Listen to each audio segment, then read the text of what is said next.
नमस्कार, मैं हूं सुभाष सकलानी और आप देख रहे हैं खबर 18 एक्सप्रेस। और आज हमारे साथ मौजूद हैं टिहरी भाजपा नेता डॉक्टर प्रमोद उनियाल जी। सर, आपका सबसे पहले बहुत बहुत स्वागत है खबर 18 एक्सप्रेस में।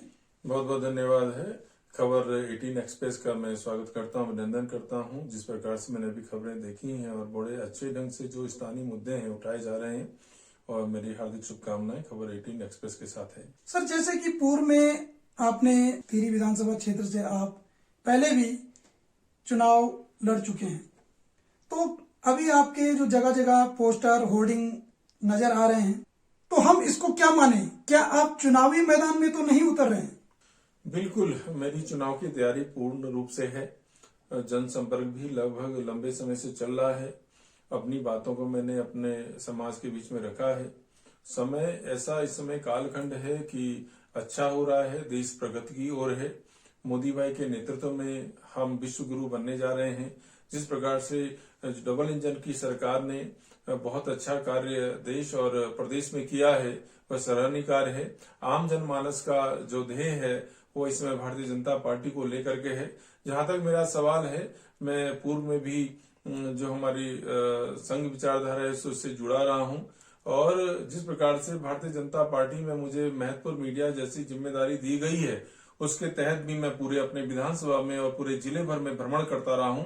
इसके अलावा हरेला जो पर्व मनाया जाता है, तो उसके तहत भी मुझको जिम्मेदारी जिले की दी गई थी, और माननीय प्रधानमंत्री जी की जो मन की बात है उसकी जिम्मेदारी भी मेरे कंधों पर दी गई है।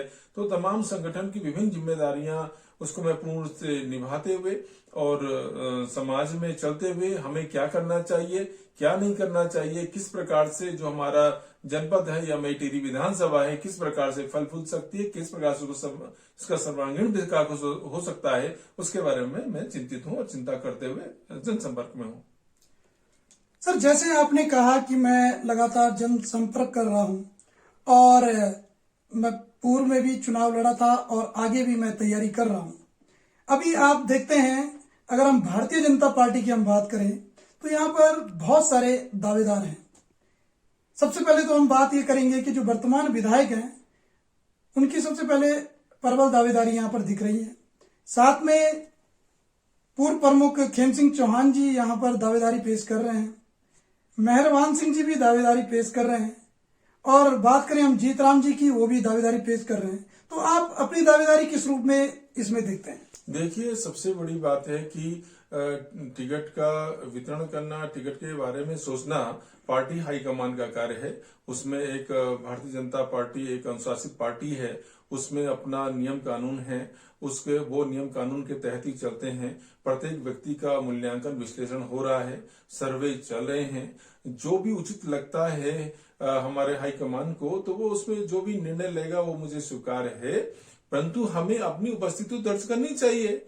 हम यदि उपस्थिति अपनी दर्ज नहीं करेंगे, कैसे अपनी हमको मन की बात पता चलेगी हमारे हाईकमान को भी भाई ये क्या चाहते हैं, क्या होना चाहिए। ठीक है, जिन जिन व्यक्तियों को आपने नाम लिया हमारे संगठन के सच्चे सिपाही हैं, और निश्चित तौर पर काफी सीनियर भी हैं और अनुभवी लोग हैं।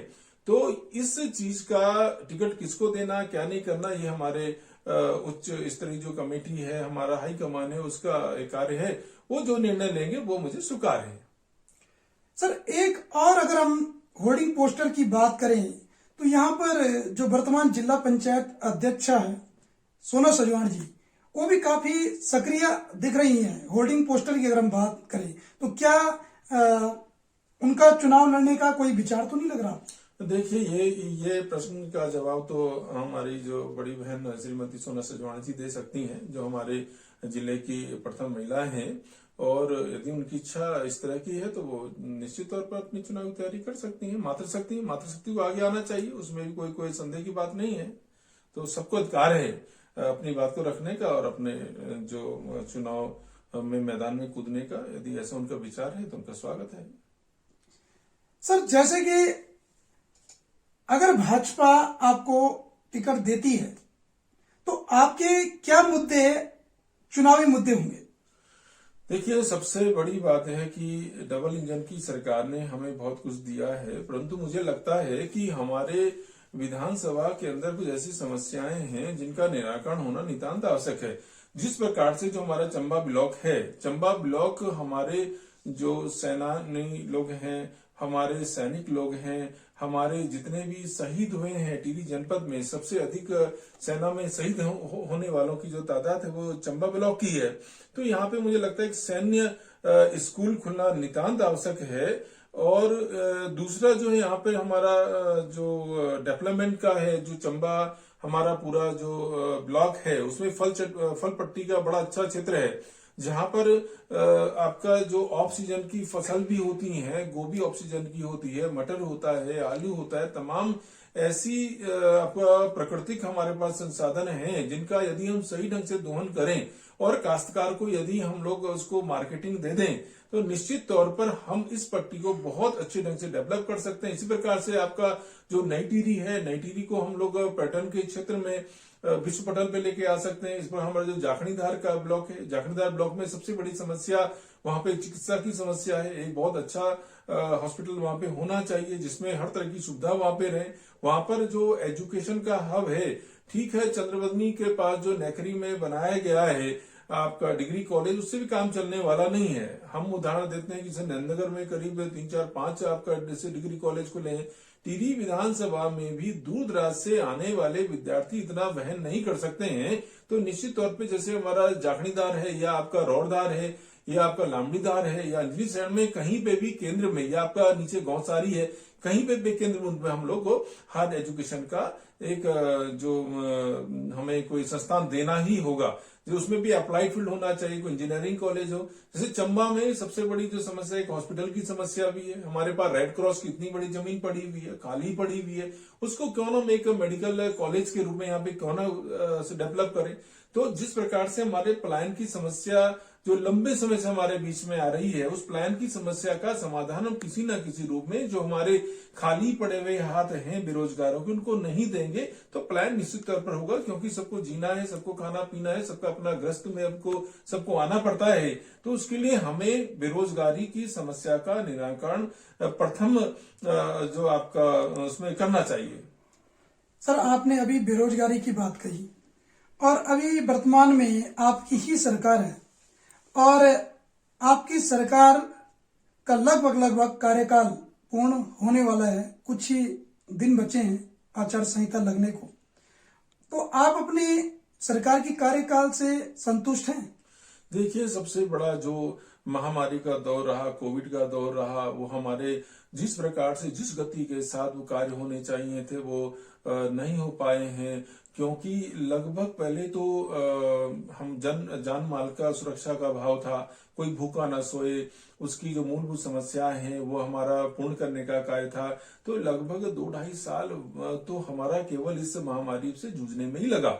उसके बावजूद भी हम ये नहीं कह सकते हैं कि इसमें डेवलप नहीं हुआ। रोजगार के मामले में चाहे हायर एजुकेशन हो, चाहे आपका फॉरेस्ट डिपार्टमेंट हो, चाहे उद्यान विभाग हो, चाहे आपका माध्यमिक हो या बेसिक हो, आप आंकड़े उठा के देख लीजिए, सबसे अधिक रोजगार हमारी सरकार में ही आप युवाओं को मिले हैं। इसके अलावा विभिन्न योजनाएं हैं जो हमारे प्रवासी भाई लौट के आए थे विभिन्न महानगरों से, उनको भी जो मनरेगा के माध्यम से या अन्य माध्यम से कहीं न कहीं रोजगार देने का कार्य किया गया है। और ये अभी मुझे लगता है जिस प्रकार से सर्वे हुआ है, तमाम जो एक जनभावना है वो भारतीय जनता पार्टी की तरफ हैं। जिस प्रकार से डेवलपमेंट हमारे मोदी भाई सरकार के द्वारा किया गया है और हमारी जो डबल इंजन सरकार के द्वारा किया गया है, आप ऑल वेदर रोड का देख लीजिए, आपका आयुष्मान को जो योजना को देख लीजिए, आपका झील का डेवलपमेंट का देख लीजिए, रेलवे लाइन जिस प्रकार से पूरा आप कर्ण प्रयाग की तरफ मूव कर रही है, इस प्रकार से तमाम योजनाएं हैं जो जनहित की योजनाएं हैं वो उन पे अमूल कार्य हुए हैं। और आम जनमानस भारतीय जनता पार्टी की तरफ देख रहा है और निश्चित तौर पर जो विकास की गंगा बही है, मुझे पूर्ण विश्वास है भारतीय जनता पार्टी की सरकार हमारे उत्तराखंड में पुनः आएगी। और हम लोग जिसे कहा है कि इस बार 60 पार का जो नारा दिया है, निश्चित तौर पर हम उसको आंकड़े को पार करने में सफल रहेंगे। 60 पार की आप बात कर रहे हैं सर, भाजपा सरकार ने 3 मुख्यमंत्री भी तो बदले हैं। देखिए, वो भारतीय जनता पार्टी का आंतरिक मामला है, जो उनको उचित लगता है संगठन उसके बाद में चर्चा करता है। कहीं भी विकास की गति है, कभी अवरोध नहीं हुई है। हमारे पूर्व में हमारे माननीय मुख्यमंत्री त्रिवेंद्र रावत जी के शासनकाल में बहुत अमूलचूक कार्य हुए हैं। आप देख सकते हैं तीरथ जी रावत जी को जो एक अल्पकाल दिया गया था, उसमें टेक्निकल जो भी खामी आई उसके कारण वो आगे उस चुनाव कर नहीं कर पाए हैं।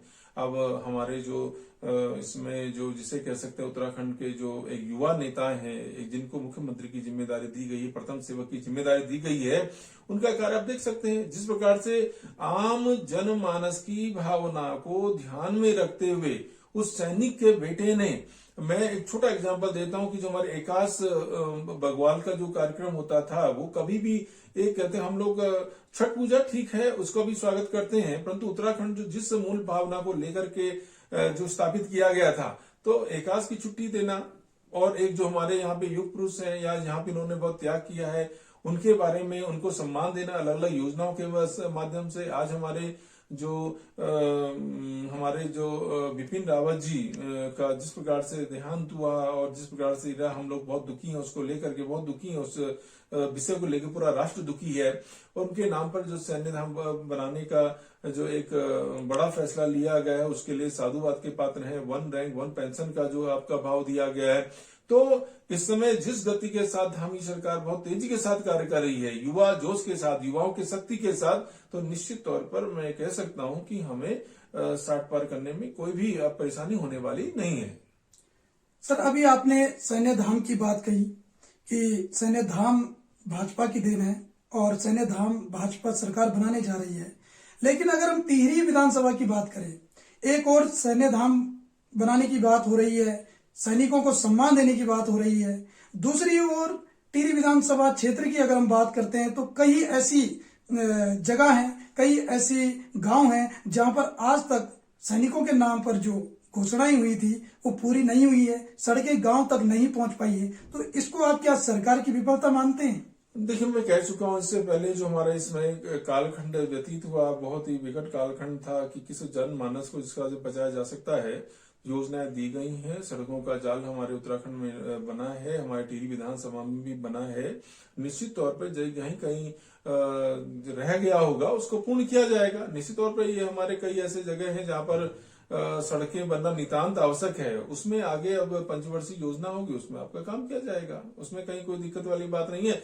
अब इस कांग्रेस का जो इतना लंबा कालखंड रहा, जिन्होंने की कभी भी आम जनमानस के बारे में नहीं सोचा, घोटाले पे घोटाले की बात करी, ऐसे हमको थोप दिए गए। जैसे आपका परिवार नियोजन का ये एक मामला था, केवल एक विशेष वर्ग को थोप दिया गया। ये सारी चीज कहीं ना कहीं कांग्रेस में कमियां रही हैं और उसका खामियाजा हम लोगों ने आज विकासशील देश के रूप में आज हम लोग उसको झेल रहे हैं। तो आज जो राष्ट्रीय के प्रति जो चेतना का भाव प्रत्येक मानव के अंदर है, हिंदुस्तान में रहने वाला प्रत्येक व्यक्ति हिंदू है, और जो हिंदू के अंदर चेतना है वो आज निश्चित तौर पर हम कह सकते हैं कि हम बहुत जल्दी ही विकसित राष्ट्र की श्रेणी में, आपका देश की श्रेणी में आने वाले हैं। और निश्चित तौर पर हम लोग विश्व को एक अध्यात्म की ओर, विश्व को एक नई दिशा की ओर लेके जाने का कार्य कर रहे हैं। तो मैं आपको मेरे विश्वास के साथ कह सकता हूं, जो भी कमियां रही हैं, जो पूर्व में हम 2014 से पहले का जो हमने भारत देखा है, उसके बाद का आधुनिक भारत देख रहे हैं, उसमें जो भी कमियां रहेंगी उसको दूर करने का कार्य शीघ्रातिशीघ्र किया जाएगा। सर, जैसे विकास की हम बात कर रहे हैं, पूर्ववर्ती सरकार में भी अगर हम बात करें तो पूर्ववर्ती सरकार ने भी विकास कार्य किए हैं। अभी हम टिहरी झील की बात करते हैं तो टिहरी झील, अगर हम देन की बात करें तो पूर्ववर्ती सरकार में टिहरी झील की नींव रखी गई थी। तो वर्तमान में क्या स्थिति आप देखते हैं टिहरी झील को? देखिए, टिहरी बांध जो बना वो बहुत ही ज्यादा हमारे अभिशाप रहा है, क्योंकि उसमें कई गांव ऐसे थे जिनमें मेरा खुद जो हमारा क्षेत्र है वहां पे हमने देखा है कि बड़ी अच्छी खेती होती थी, बासमती की खेती होती थी, आपका सभ्य था, शिष्टाचार था। जो हमारे आसपास के गांव के रिश्ते होते थे, कोई बेटी लेके आता था, कोई अपनी बहू आपका वहां पे लेके आता था, अपनी बेटी देता था। तो जो महिलाओं का एक प्रेम था कि भाई मेरे सैसर वक्त दिखाणो, मेरे मैद वक्त दिखाणो, और एक बड़ी सभ्यता उन्होंने समाप्त कर दी। जबकि मुझे नहीं लगता है कि अब यदि हम देखें तो टिहरी पुरानी टिहरी से लेकर के देवरिया के बीच में बहुत ऐसी जगह हैं जहां का भौगोल जिन्होंने आपका भूगर्भीय सर्वे हुआ ही नहीं। यदि वहां बांध बना दिया जाता तो हम इतने गांव हमारे तबाह नहीं होते, हमारी संस्कृति तबाह नहीं होती है। चलिए, वो व्यतीत उनको किए हुए कर्म हैं जो आज हमको झेल रहे हैं। तो यदि आज हम लोग झील की बात करते हैं तो झील में जिस प्रकार से पूर्ववर्ती सरकार ने डेवलपमेंट के नाम पे लूट खसोट की है, उसमें किसी प्रकार का कोई बहुत बड़ा डेवलपमेंट नहीं हुआ है। सब अपने घर बनने का काम किया गया है। इस बार में आपने देखा होगा जिस प्रकार से बोट को लेकर के, बोट संचालन को लेकर के और आपकी जो मत्स्य पालन को लेकर के, और जो अभी केंद्र सरकार ने अरबों की योजनाएं अभी झील के डेवलपमेंट के लिए दी है, निश्चित तौर पे आने वाला भविष्य हमारा उज्जवल है। पर्यटन को लेकर बहुत उज्जवल है। टिहरी विधानसभा के साथ साथ अन्य जो सटीक विधानसभा का डेवलपमेंट सर्वांगीण विकास होने वाला है। सर, आप अपनी सक्रियता की बात कर रहे हैं। आप वर्तमान में भारतीय जनता पार्टी के अंदर किस प्रकार से आप अपने आप को सक्रिय देखते हैं? देखिए, जिस प्रकार से भारतीय जनता पार्टी का जो समाज के प्रति एक अपना समर्पण है, तो समाज के समर्पण को लेकर के भारतीय जनता पार्टी का जो अभियान पूरे देश भर में चलता है। देखिए, कभी एक टाइम पे कहा जाता था कि रामलला हम आएंगे, मंदिर वहीं बनाएंगे, तिथि नहीं बताएंगे। तो इस प्रकार से जिस प्रकार से हम लोगों के आराध्य भगवान राम का मंदिर बहुत ही भव्य दिव्य पूरे विश्व में आपका जो एक बिल्कुल अद्भुत होगा, तो वो बनने जा रहा है। उसके लिए जो मुझे जिम्मेदारी दी गई थी, मुझको आपका जो इसमें भारतीय जनता पार्टी के माध्यम से मुझको जो कांडी खाल का पालक बनाया गया था, पूरे संघ की ओर से जो जिम्मेदारी दी गई थी, वो प्रचार आपका प्रमुख की जिम्मेदारी दी गई थी जिले की। तो हमने रात दिन एक करके प्रभु राम की सेवा में जो अपना समय अर्पित किया, वो मेरा सौभाग्य रहा। और हमने लगभग 64 लाख रुपए एकत्रित करके पूरे जिले भर से हमने जो हमारी जो समिति राम सेवा समिति है वहां तक पहुंचाने का कार्य किया। और ये हमारा एक कार्य जो भी कार्य दिया किया। उसके अलावा हमें पश्चिम बंगाल में कुछ समय बिताने को मिला। एक बड़ी जो सी ग्रेड की हमारी जो विधानसभा थी उसको देने का काम किया गया था। मैंने उसको उसमें अपनी जिम्मेदारी को निभाया। इसके अलावा संगठन के द्वारा समय समय पर जो भी जिम्मेदारी दी जाती है मैं उसको अपने पूरी निष्ठा के साथ पूर्ण करता हूं। और जिस प्रकार से हमारा भारतीय जनता पार्टी में 2 दिवसीय प्रशिक्षण शिविर पूरे जनपद स्तर पे किया गया था, तो उसमें मुझे विषय प्रमुख के रूप में चाहे प्रतापनगर विधानसभा हो, चाहे देवरिया विधानसभा हो, धनोल्टी विधानसभा हो, टिहरी विधानसभा हो, नंदनगर विधानसभा हो, मुझको जो जिम्मेदारी दी गई थी मैं उसको बखूबी निभाने का कार्य किया और ईमानदारी के साथ किया। तो हाईकमान उस पर विचार करेगा, देखेगा, जो भी उनका निर्णय होगा मुझे मान्य होगा। सर, विकास की हम बात कर रहे हैं। अभी आप देख रहे हैं, अभी वर्तमान जो सरकार की हम बात करें तो वर्तमान सरकार में तो यही नीति आ रही है जो पूर्ववर्ती सरकार में रही। तो अंतर क्या हुआ भाजपा और कांग्रेस? फिर तो भाजपा और कांग्रेस में कोई अंतर नहीं रहा। ऐसी कोई नीति नहीं है। अभी तो पैलेस सेंटर का जो योजना दी गई है वो हमारे पास अभी आने वाली है। आपने देखा होगा, मैंने आपसे पूर्व में भी कहा है, जो जिस विकास की दौड़ के साथ हमें दौड़ना चाहिए था वो मैंने पूर्व में भी कहा है कि यदि इस तरह का हमारे पास कालखंड न आता तो निश्चित तौर पर जो हमारा डेवलपमेंट को लेकर के विजन था केंद्र सरकार का और राज्य सरकार का, उसमें हमें व्यवधान मिला है। मैंने कहा आने वाले 5 साल हमको जनमानस देने वाला है, उत्तराखंड की जनता देने वाली है, तो निश्चित तौर पर जो कमियां रही हैं उन कमियों को दूर करने का कार्य किया जाएगा और ईमानदारी के साथ किया जाएगा। सर, एक सबसे बड़ा प्रश्न है, भाजपा सरकार की अगर हम बात करें और चुनाव के, हम 2022 के विधानसभा चुनाव की अगर हम बात करते हैं, अगर आपको भाजपा टिकट नहीं देती है और किसी अन्य प्रत्याशी पर विश्वास जताती है तो आपका क्या स्टैंड रहेगा उसमें? देखिए, मैंने आपसे पूर्व में भी कहा है, यह कार्य हमारे जो संगठन का कार्य है, हमारे केंद्र नेतृत्व का कार्य है। उनका जो भी आदेश होगा मैं उसका ससम्मान पालन करूंगा। जिसको भी प्रत्याशी बनाया जाता है, मुझको प्रत्याशी बनाया जाता है तो मैं तो निश्चित तौर पर टिहरी को सीट को निकाल के लाने का कोशिश नहीं लेके आऊंगा, ये मेरा पूर्ण विश्वास है, क्योंकि मेरा लंबा समय अपने समाज के बीच में बीता है और ऐसा कोई वर्ग नहीं जिसके बीच मेरा कार्य ना हुआ हो। मैंने लगभग 28 वर्ष मुझे विश्वविद्यालय में पढ़ाते हुए हैं, मेरे छात्र छात्राएं हैं, मेरा जो अपना किया हुआ कर्म है, मैंने कभी भी किसी को अपनी वाणी से दुखी करने का कार्य नहीं किया है और रात का दिन का जैसे का ईमानदारी साथ कार्य किया। कोई मेरे पे आक्षेप नहीं लगा सकता है, कोई ये नहीं कह सकता है कि प्रमोद उनियाल कहीं किसी जगह गया हो, कहीं से पैसे की डिमांड करी हो या किसी प्रकार का कोई भी, जिस प्रकार से कि पेशेवर राजनीति में होता है। हमने एक समाज की सोच रखी, सामाजिक राजनीतिक के बतौर मैंने अपना कर्तव्य निभाया है, आगे भी निभाते रहूंगा। मुझको मेरे हाईकमान का आशीर्वाद मिलता है तो निश्चित तौर पर हम सीट को जीत के आएंगे और एक जो टिहरी विधानसभा के अंदर जो कुछ कमियां रह गई हैं उस कमियों को पूर्ण करने का कार्य करेंगे, ये मुझे कहना है। सर, आप कितने प्रतिशत अपनी दावेदारी पेश करते हैं पार्टी के अंदर? देखिए 100% है, जितना है तो 100% आपको दावेदारी है।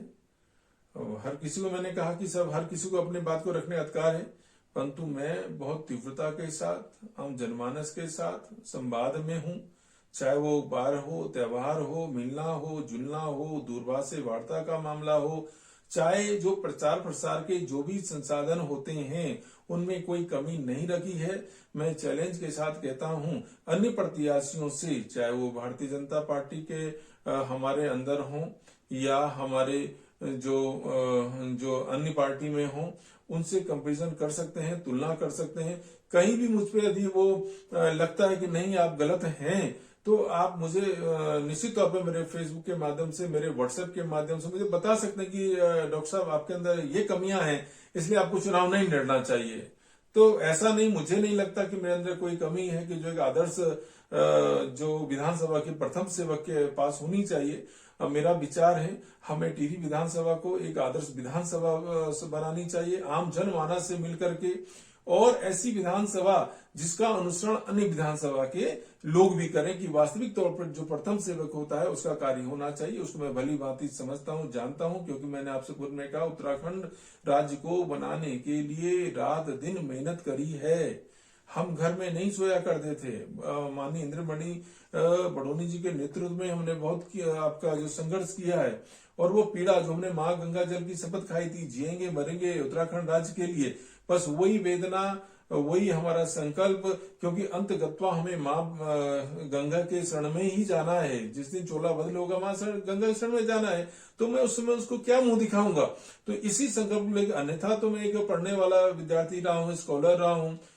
मैंने इससे पूर्व में भी आपको बताया था कि मैं 1993 के अंत में आपका स्विट्जरलैंड जाने का मेरा प्लान बन गया था। उसमें बॉटनिकल गार्डन में काम करने का मुझे एक सौभाग्य प्राप्त हो गया था। परंतु जब राज्य के अंदर देखा कि ये तमाम इस तरह का वातावरण पैदा हो चुका है, मंडल कमीशन के तहत ये जो एक राज्य में पृथक आंदोलन को लेकर, पृथक राज्य के आंदोलन को लेकर के एक जो लहर चली थी, जिसमें हमारे कई लोग, चाहे वो रामपुर तेहरा कांड हो, चाहे वो मुजफ्फरनगर कांड का हमारा हो या आपका मसूरी का कांड हो, कई लोगों ने अपने प्राणों की आहुति दी है। तो उसकी वेदना मेरे मन में आज भी है।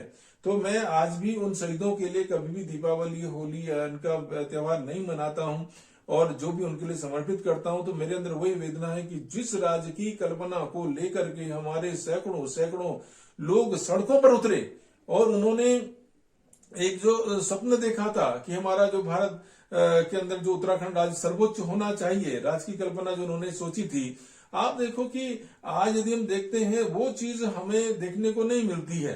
आज हम देखते हैं कि पहाड़ों में किस प्रकार अतिक्रमण हो रहा है। सर, अगर हम टिहरी विधानसभा क्षेत्र की बात करें, वर्तमान समय की अगर हम बात करते हैं, तो भाजपा पार्टी के अंदर बहुत सारी गुटबाजी देखने को नजर आ रही है।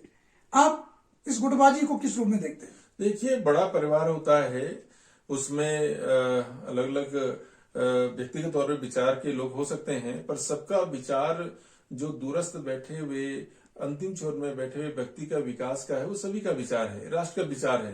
तो इसमें कहीं कोई बात नहीं है। मुझे तो किसी एंगल से नहीं लगता है कि पार्टी के अंदर गुटबाजी है। सब में एकता है। आपने अखबार में कहीं देखा होगा, किसी प्रकार का किसी का कोई स्टेटमेंट नहीं आया होगा। सब अनुशासित हैं और सब एकजुट हैं। जिस प्रकार से टिकट जिसके भी भाग्य में होगा, जिसमें हमारा हाईकमान तय कर लेगा, सब मिलजुल करके उसको जिताने का कार्य करेंगे। उसमें कहीं कोई ऐसा मुझे नहीं लगता कि कहीं पे इस तरह का भाव हमारे पार्टी के अंदर है। विधानसभा चुनाव आने वाले हैं और भारतीय जनता पार्टी सरकार का जो कार्यकाल है 5 वर्ष का, वो भी पूर्ण होने वाला है। आप किस रूप में इस 5 साल को देखते हैं और क्या जनता को आप संदेश देना चाहिए? देखिए, ये सरकार जो है वो आम जनमानस की सरकार है, लोकप्रिय सरकार है। इसमें जो विजन है, जो मूल मंत्र है, सबका साथ, सबका विश्वास, सबका विकास और सबका प्रयास, इन सब चीजों को लेकर के हम लोग एकजुट हैं। और मैं हमारे जितने भी भारतीय जनता पार्टी के सिपाही हैं, अनुयायी हैं और जो राष्ट्र के प्रति चेतना का भाव रखते हैं, सबसे मैं अनुरोध भी करूंगा, सबसे निवेदन भी करूंगा, सब एकजुट होकर के राष्ट्र के विकास के लिए, परम वैभव में राष्ट्र को पहुंचाने के लिए सब एकजुट रहें।